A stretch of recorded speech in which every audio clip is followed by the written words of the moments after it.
এরপরে প্রশ্ন হলো, আমি জানি যে আমি যা করেছি তা ভুল এবং আমি আন্তরিকভাবে তওবা করি এবং আল্লাহর কাছে ক্ষমা চাই, কিন্তু কিছু সময় পর আমি আবার একই ভুলে পতিত হই। এরপর দোষবোধ ও আল্লাহ থেকে বিচ্ছিন্নতা অনুভূত হয়। আমি কিভাবে এই চক্র ভাঙতে পারি এবং সত্যিকারে নিজেকে নিয়ন্ত্রণ করতে পারি যাতে একই পাপ বারবার না করি? এই প্রশ্ন আমার মনে হয় আমাদের কম বেশি সবারই। কি বলেন, এই প্রশ্নের বাইরে কেউ আছেন? আমরা কি কেউ গুনাহমুক্ত আছি? আমরা কি কেউ পাপ মুক্ত আছি? প্রতি মুহূর্তে আমাদের গুনাহ হচ্ছে।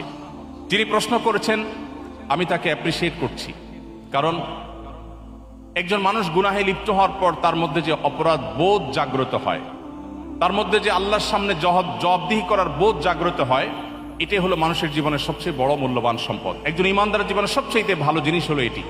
এই অনুশোচনা, এটাই হলো তওবার মূল সূত্র। কোরআনে কারিমে আল্লাহ রাব্বুল আলামিন বলেছেন, পরিষ্কারভাবে আল্লাহ তাআলা ঘোষণা দিয়েছেন, লা তাকনাতু মির রাহমাতিল্লাহ।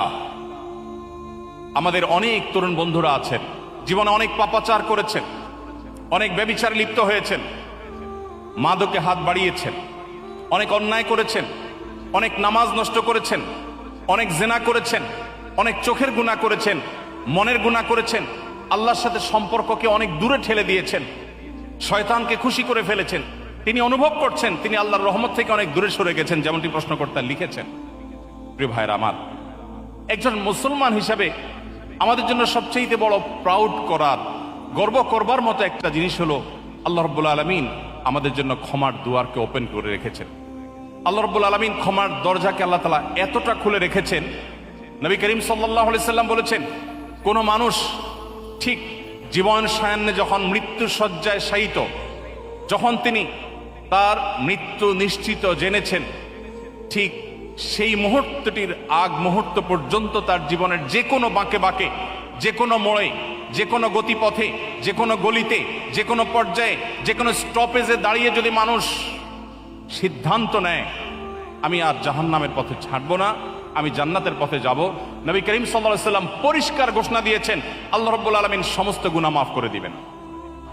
প্রিয় ভাইরা আমার, একটি ধারণা আমাদের অনেকের কাছেই হয়তো পরিষ্কার নয়, সেটা হলো ইসলামে এমন কোনো অপরাধ নাই, এমন কোনো পাপ নাই, এমন কোনো গুনাহ নাই, এমন কোনো খারাপ কাজ নাই যে কাজ মানুষ পরিহার করবার সংকল্প করার পর আল্লাহর পথে, জান্নাতের পথে ফিরে আসার সিদ্ধান্ত গ্রহণ করে আর আল্লাহ তাআলা সেটা ক্ষমা করেন না। ক্ষমার অযোগ্য পাপ বলতে আল্লাহর কাছে কোনো অপরাধ নাই।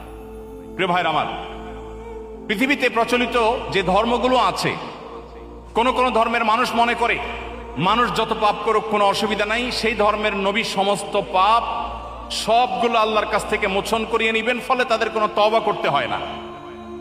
আবার অপরদিকে অনেক এমন সম্প্রদায় আছে যারা মনে করে ছোটখাটো কোনো পাপ করলেই মানুষ ইসলাম থেকে খারিজ হয়ে যায়।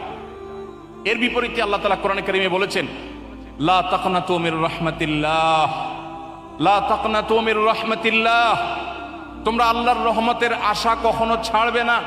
ইন্নাল্লাহা ইয়াগফিরুয যুনুবা জামিআ, আল্লাহ তোমাদের সমস্ত পাপাচার মাফ করে দিবেন।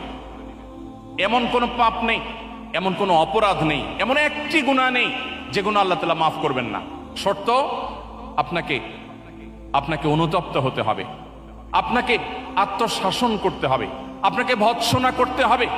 ইমানদারের সবচেয়ে বড় অ্যাডভান্টেজের জায়গাই হলো এটা, ইমানদার জীবনের যে কোনো মুহূর্তেই তার জীবনকে ঘোরাতে পারে, তার জীবনকে পরিবর্তন করতে পারে। শুধু একটি সিদ্ধান্ত গ্রহণ করতে হবে, আমি আর জাহান্নামের পথে চলবো না, আমি এর নাফরমানি করব না, আমি আল্লাহর পথে চলবো। আমি আগের সমস্ত কাজের জন্য লজ্জিত, অনুতপ্ত এবং সংকল্প করলাম আর করব না। শুধুমাত্র আপনার এতটুকু সিদ্ধান্ত, এতটুকু অবস্থান এবং সংকল্প আপনার জীবনের সমস্ত গুণ, আমার কথা নয়, আল্লাহ বলছেন ইন্নাল্লাহা ইয়াগফিরুয যুনুবা জামিআ, আল্লাহ সকল গুনাহ মাফ করে দিবেন ইনশাআল্লাহ।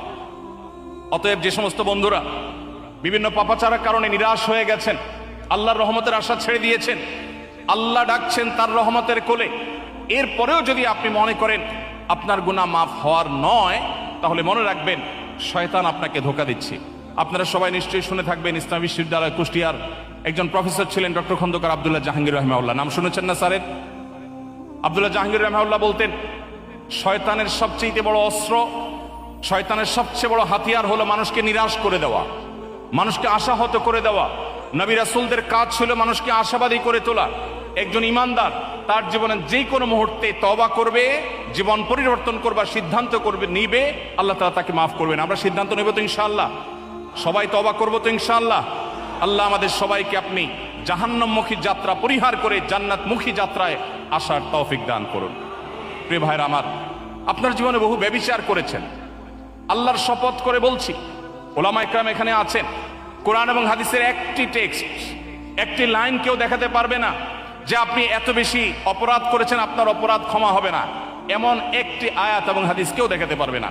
বরং আপনি যদি সিদ্ধান্ত গ্রহণ করেন যে আপনার রুট চেঞ্জ করবেন, আল্লাহ আপনার গুনাহকে মাফ করবেন। এরপরও যদি কেউ আল্লাহর রহমতের ছায়াতলে আসতে বিলম্ব করে, কেউ দেরি করে, কেউ যদি না আসে, তার চাইতে হতভাগা, তার চাইতে কপাল পড়া দুর্ভাগার কেউ হতে পারে না।